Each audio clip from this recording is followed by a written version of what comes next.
Business 24, la chaîne de l'innovation au cœur de l'émergence africaine.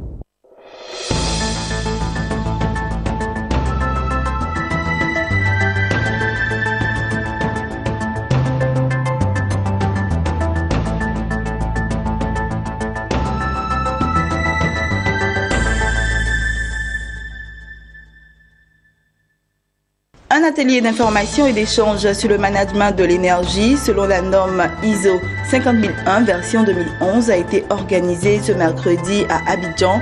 Les détails tout à l'heure. Et puis nous parlerons aussi des journalistes ivoiriens qui ont reçu une formation sur le développement durable, toujours à Abidjan. Voici pour le sommaire. Bonsoir à tous et merci de vous informer sur Business 24 Africa.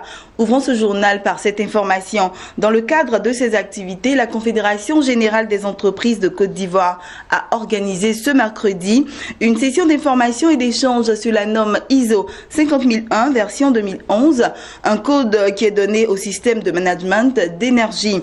Cette conférence avait pour objectif principal de sensibiliser les uns et les autres à optimiser la consommation d'énergie.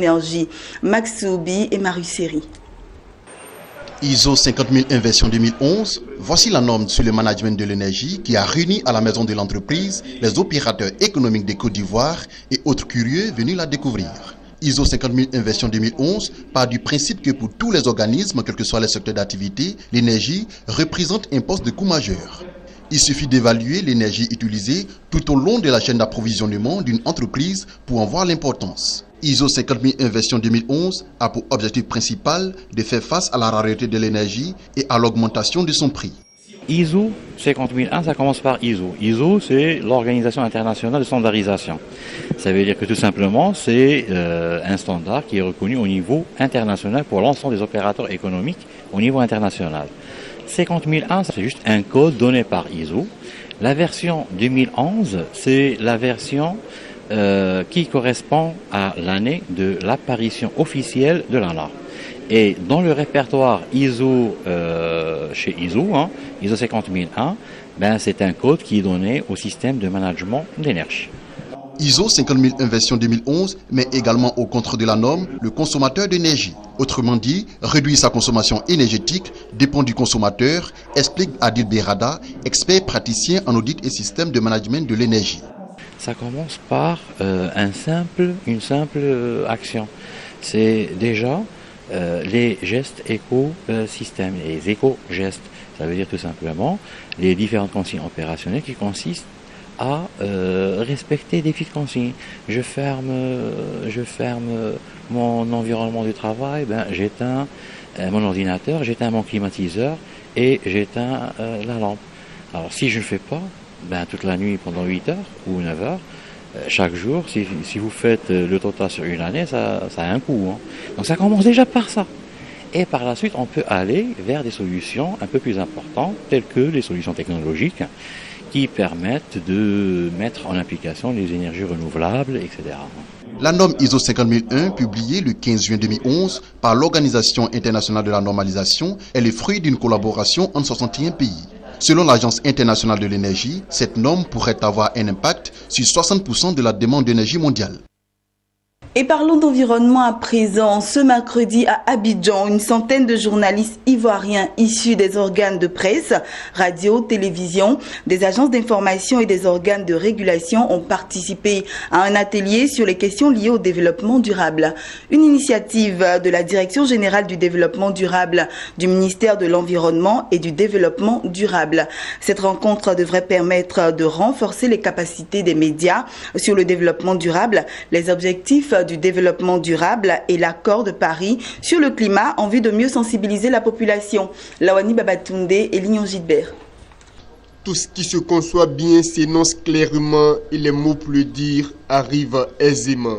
Cette citation de l'écrivain français Nicolas Boileau traduit le sens de cet atelier national de sensibilisation de mobilisation et de renforcement de capacité des médias sur les questions liées au développement durable. La Direction générale du développement durable du ministère ivoirien de l'environnement et du développement durable entend ainsi instruire tous les journalistes ivoiriens sur le développement durable, les objectifs du développement durable ODD et l'accord de Paris sur le climat. Tout ceci dans l'objectif de leur permettre de bien comprendre ces problématiques d'actualité pour mieux sensibiliser la population.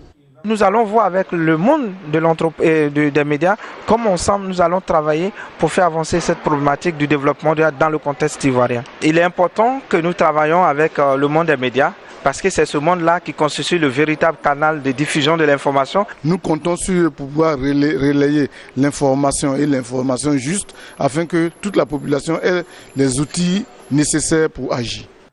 Ces journalistes venus des différents organes de presse, radio, télévision, des agences d'information et des organes de régulation en Côte d'Ivoire ont salué cette initiative et souhaité qu'elle se pérennise pour leur donner les outils nécessaires pour parvenir à faire passer le message à leur public cible.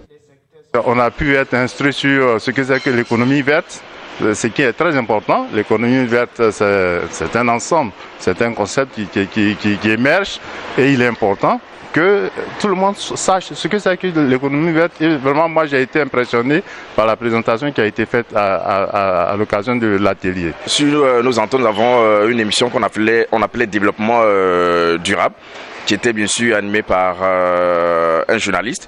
Et je pense que ça va nous permettre, nous, en tant que responsables des programmes, de mieux suivre cette production-là, de savoir connaître un peu les différents compartiments du développement durable et voir un peu ce que l'État fait concernant, bien sûr, le développement durable. Nous ne dirons pas que nous sommes plus outillés, mais nous avons appris certaines notions qui peuvent nous aider, notamment dans notre activité de communicateur, dans notre activité d'information. Le développement durable est aujourd'hui une affaire de tous. Pour faire comprendre cela aux 23 millions d'habitants que compte la Côte d'Ivoire, l'engagement des hommes de médias s'avère indispensable. Mais avant, les amener à maîtriser ces problématiques sur le développement durable, les objectifs du développement durable ODD et l'accord de Paris sur le climat semblent encore plus importants. La promotion du développement durable, la mise en œuvre des ODD et l'accord de Paris sur le climat constituent des attributions majeures du ministère de l'Environnement et du Développement durable. Voilà, poursuivons ce journal avec ces informations en bref et en images. Rendons-nous à présent au Maroc.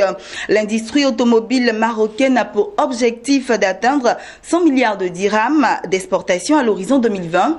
C'est ce qu'a déclaré le président de l'association marocaine pour l'industrie et le commerce de l'automobile, en abrégé AMICA. Selon le président de l'AMICA, l'industrie automobile au Maroc arrive actuellement en tête des secteurs d'exportation avec 50 milliards de dirhams. En 2015, celle-ci enregistre une croissance annuelle de 25%. Terminons avec ceci. L'Overseas Private Investment Corporation, OPIC, l'institution américaine de financement du développement, a accordé un prêt de 20 millions de dollars à l'International Bank Liberia. Cet appui financier de l'OPIC vise à favoriser l'emploi et les investissements privés dans les secteurs clés de l'économie libérienne. Ceci à travers l'augmentation des prêts à long terme. Les secteurs concernés sont relatifs à la construction, au service de la manufacture, à l'agro-industrie, à l'hôtellerie et au transport. Voilà, j'ai été très heureuse de vous avoir présenté ce journal. C'était le journal de la rédaction. Je vous souhaite une excellente suite de programmes sur Business 24 Africa.